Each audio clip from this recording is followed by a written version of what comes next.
How long was I sitting there? Stanley wondered to himself. Minutes? Days? Centuries? Did something crucial happen while my senses were turned? He made a note to be more careful with time from now on.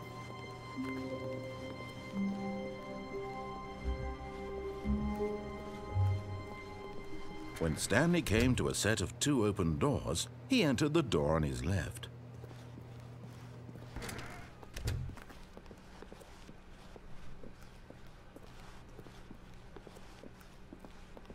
Yet there was not a single person here either.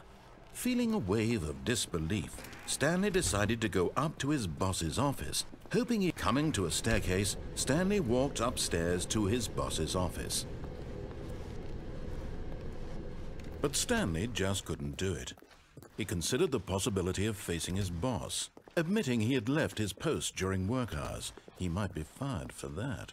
And in such a competitive economy, why had he taken that risk? All because he believed everyone had vanished? His boss would think he was crazy. And then something occurred to Stanley. Maybe, he thought to himself, maybe I am crazy. All of my co-workers blinking mysteriously out of existence in a single moment for no reason at all? None of it made any logical sense. And as Stanley pondered this, he began to make other strange observations. For example, why couldn't he see his feet when he looked down? Why did doors close automatically behind him wherever he went? And for that matter, these rooms were starting to look pretty familiar. Were they simply repeating? No, Stanley said to himself, this is all too strange. This can't be real. And at last, he came to the conclusion that had been on the tip of his tongue. He just hadn't found the words for it. "I'm dreaming!"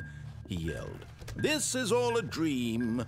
Oh, what a relief Stanley felt to have finally found an answer, an explanation. His co-workers weren't actually gone. He wasn't going to lose his job. He wasn't crazy after all. And he thought to himself, I suppose I'll wake up soon.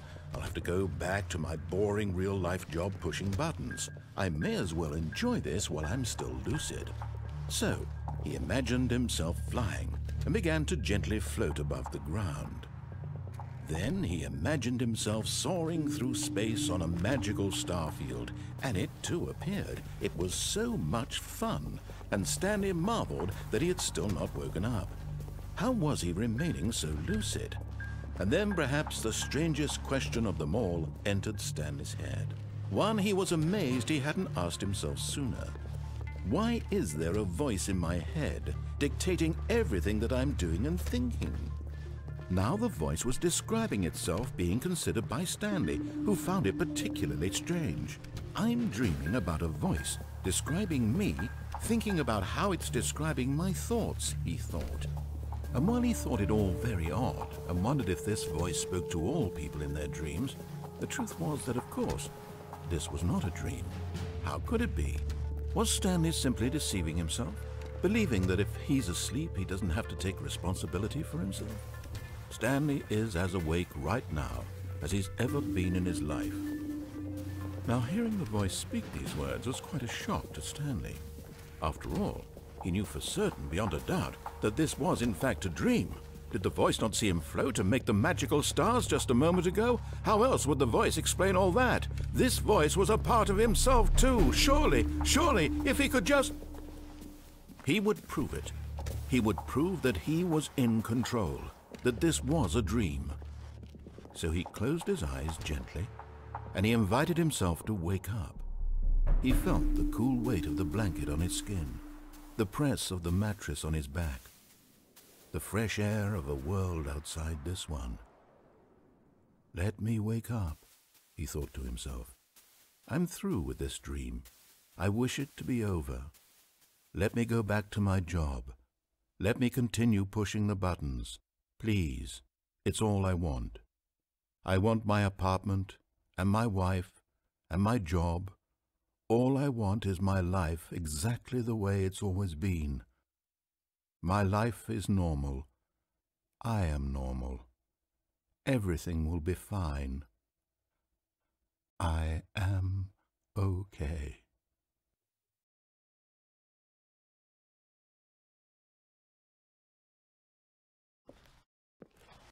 Stanley began screaming. "Please, someone, wake me up. My name is Stanley. I have a boss. I have an office. I am real. Please, just someone tell me I am real. I must be real. I must be. Can anyone hear my voice? Who am I? Who am I?" And everything went black.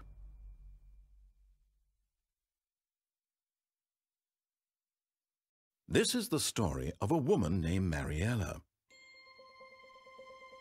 Mariella woke up on a day like any other. She arose, got dressed, gathered her belongings, and walked to her place of work. But on this particular day, her walk was interrupted by the body of a man who had stumbled through town talking and screaming to himself, and then collapsed dead on the sidewalk. And although she would soon turn to go call for an ambulance, for just a few brief moments, she considered the strange man. He was obviously crazy. This much she knew. Everyone knows what crazy people look like. And in that moment, she thought to herself how lucky she was to be normal. I am sane. I am in control of my mind. I know what is real and what isn't. It was comforting to think this, and in a certain way, seeing this man made her feel better. But then she remembered the meeting she had scheduled for that day, the very important people whose impressions of her would affect her career, and by extension, the rest of her life. She had no time for this, so it was only a moment that she stood there, staring down at the body. And then she turned and ran.